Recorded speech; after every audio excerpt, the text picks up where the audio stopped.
News पथ के सफर में अब सोशल अड्डा का रुख करते हैं, जहां आज बात होगी सीबीएसई के 10वीं कक्षा की बोर्ड परीक्षाओं की, जिसको लेकर एक बड़ा कदम उठाया गया है। अगले साल यानी कि 2026 से सीबीएसई 10वीं बोर्ड की परीक्षा साल में 2 बार कराएगा।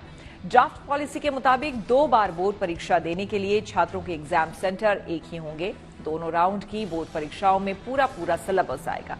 परीक्षा का पहला चरण फरवरी-मार्च में होगा, जबकि दूसरा चरण मई में करवाया जाएगा। पहले राउंड की परीक्षा के लिए स्कूलों को सितंबर के आखिर तक छात्रों की लिस्ट भेजनी होगी। दूसरे राउंड के एग्जाम के लिए नए स्टूडेंट्स के नाम नहीं जोड़े जा सकेंगे। 2 बार बोर्ड परीक्षा होने के कारण एग्जामिनेशन फीस में भी बढ़ोतरी होगी। स्पोर्ट्स स्टूडेंट्स को भी फरवरी या फिर मई में होने वाली किसी परीक्षा में बैठना होगा। उनके लिए अलग से परीक्षा नहीं होगी। स्टूडेंट्स को दूसरे राउंड की परीक्षा के बाद जो मार्कशीट कम पासिंग सर्टिफिकेट मिलेगा, उसमें फर्स्ट और सेकंड एग्जामिनेशन के नंबर होंगे। साथ ही सर्टिफिकेट में प्रैक्टिकल और इंटरनल असेसमेंट का स्कोर भी होगा और ग्रेड्स भी दिए जाएंगे। सर्टिफिकेट में दोनों एग्जाम में से बेस्ट स्कोर को भी दर्शाया जाएगा और वही फाइनल स्कोर होगा। उसी के आधार पर छात्रों का रिजल्ट तैयार होगा। बोर्ड ने स्पष्ट किया है कि 10वीं में जिन विषयों और भाषाओं का विकल्प छात्रों को अभी दिया जा रहा है, उनमें किसी भी तरह का कोई बदलाव नहीं किया गया है। यानी कि अभी जो विषय फिलहाल छात्रों को उपलब्ध हैं, वे 2026 में बोर्ड के पहले और दूसरे राउंड के एग्जाम में बरकरार रहेंगे। बोर्ड के अनुसार ड्राफ्ट पॉलिसी के पॉइंट 8 में 2026 के लिए विषयों के ग्रुप और भाषाओं की सूची दी गई है। जो भाषाएं नहीं दी गई हैं और फिलहाल ऑफर की जाती हैं, वे भी 2026 के बोर्ड एग्जाम में होंगी।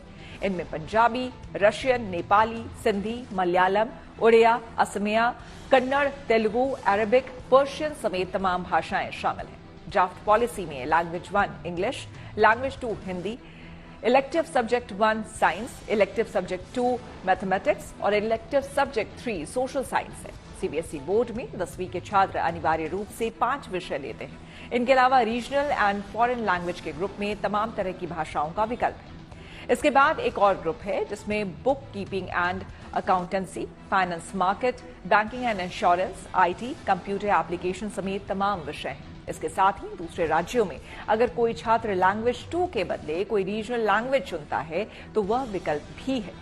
जैसे बहुत से छात्र पंजाबी, तेलुगु, मलयालम, उर्दू या संस्कृत चुनते हैं। सीबीएसई ने ड्राफ्ट पॉलिसी पर 9 मार्च तक लोगों से सुझाव मांगे हैं। फिलहाल परीक्षा में होने जा रहे बदलाव को लेकर स्टूडेंट्स, टीचर और पेरेंट्स के मन में क्या है, ये जानने के लिए हमने कुछ लोगों से बात की और उनकी राय जानी। देखिए, एज अ पेरेंट मुझे लगता है कि इससे ओवरऑल बच्चे के ऊपर स्ट्रेस ज़्यादा बढ़ेगा, बच्चे के ऊपर भी और पेरेंट्स के ऊपर भी।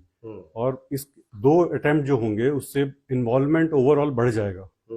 अभी क्या होता है, अभी फरवरी मार्च में बोर्ड के एक अटेम्प्ट खत्म हो जाता है और बच्चे और पेरेंट्स फ्री हो जाते हैं। लेकिन अभी जो आप बता रहे हैं ये 2 अटेम्प्ट होंगे, इससे ये जो पीरियड होगा ये 3 से 4 महीने तक कंटिन्यू होगा।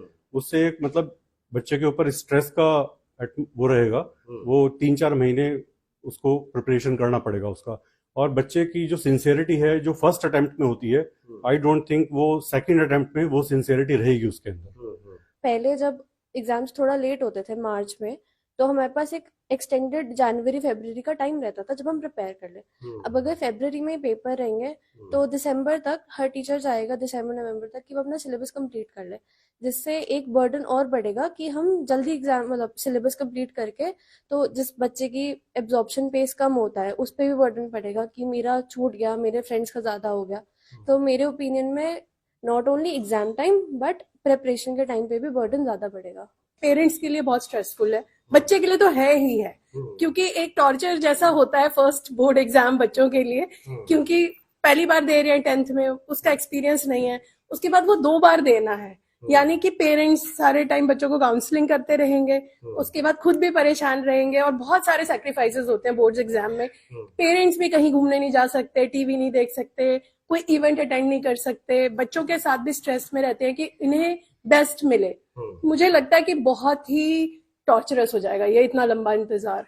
बच्चे की सेहत के लिए भी खराब है, इवन पेरेंट्स भी फुल टाइम बिजी हो जाते हैं और बच्चे के दिमाग में जो है कि मेरा अभी बोर्ड एग्जाम है, वो सब उसको ना एक डर हो जाता है, क्योंकि वो फर्स्ट टाइम जितना अच्छा एग्जाम देगा वो शायद मुझे नहीं लग रहा कि वो सेकंड टाइम दे पाएगा उतना अच्छा एग्जाम। तो मेरे ख्याल से तो एक ही बार होना चाहिए, वही ज्यादा बेटर है बच्चे के लिए भी और पेरेंट्स के लिए भी।